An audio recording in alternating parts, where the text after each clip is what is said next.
Thank you everyone for tuning in to watch my first YouTube video. So this is a speed drawing. Today I will be doing a quick drawing of a portrait, and I'm going to break down the steps for you here. So I started off with just making a basic shape for the head. Circle, then you drop down and draw the jaw shape. Now I'm extending the neck and sort of framing out the shoulders. And this is all really important when you're drawing portraits or anything that requires measurement. So after that, I break down the head, and then I start doing measurements for the eyes, the nose, the mouth, the ears. Everything lines up and everything is there for a particular reason and a purpose. People are pretty difficult to draw, and one of the key things in regards to getting better at drawing people is really being able to understand that there are measurements every step of the way, and you have to kind of train your eye to do that. Now, it is kind of interesting when you're drawing something like a person's face, because you start to notice the subtle nuances and other things that go along with that once you start to measure things out and understand how the forms are constructed. Now, after I blocked in the eyes, I start to sort of do a basic shape for the nose.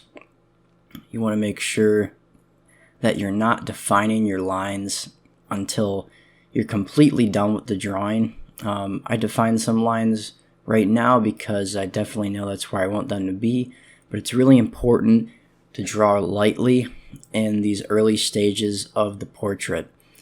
And I started to frame out the mouth, the nose. The relationship between the eyes, the nose, and the mouth is crucial when drawing portraits. That's something I'm sure you all have learned already, or you will continue to learn as you get better. And that relationship is key, because if you get it slightly off, the eyes slightly too far apart or too close together, it throws off the entire drawing. So you really have to take your time and be intentional about measuring these relationships early on in the portrait before you commit to any of these solid lines that define the structures and the forms. And after you can sort of lightly draw in the eyes, nose, and mouth and the relationship between that, then you can start to worry about secondary stuff like the hair and the clothing and the way the collar sits on the shoulders. That's not exactly super important until the end. And you really have to be cognizant of where you're placing your lines, because while this is a traditional drawing and you can erase things, you still want to be very intentional about where you're placing your lines, because you don't want to do a lot of erasing. You're going to actually see in this entire video, I do not erase once. And that is because of the skills that I've acquired over the years, and just being able to figure out where I want things and where I want them to go. It takes time and a lot of practice. So if you end up erasing, if you follow this tutorial, don't get down on yourself. That's all part of the learning process. So I just want to encourage you to not beat yourself up. But it is cool when you get to the point where you don't have to erase, because then you could just wow, I can do this whole drawing without second guessing myself.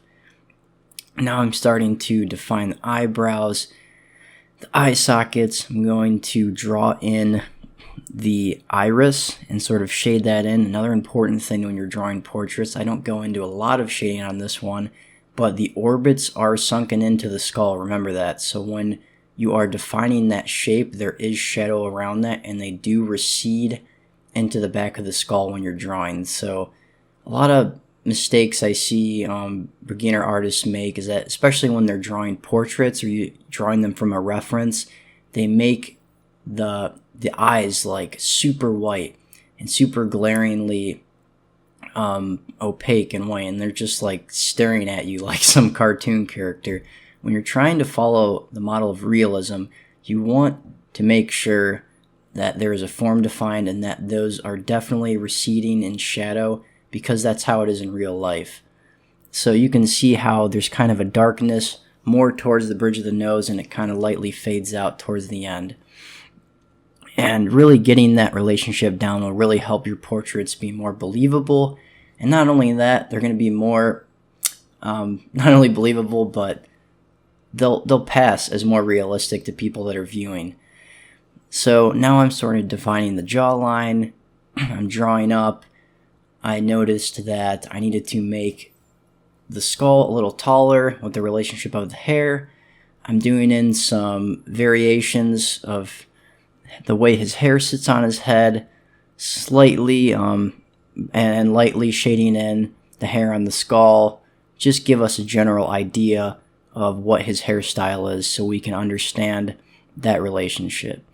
And now I'm going back in and darkening some of my lines, defining more of those strokes on the eyebrows, the jawline, the hairline, everything, making sure that it has enough likeness from the reference that I'm drawing from to pass as a believable portrait. And once you get that done, you can shade in the clothing, do a quick shade on that, get your relationships down, make it believable, do some more defining, and that's pretty much it, guys. The last final steps, just getting those shadows down right where you want them. The overall shading on this entire portrait isn't too dark. It's pretty light for the most part, but I still get enough of my values in there to establish the form. So that's about it. Thanks for tuning in and watching. Have a great day.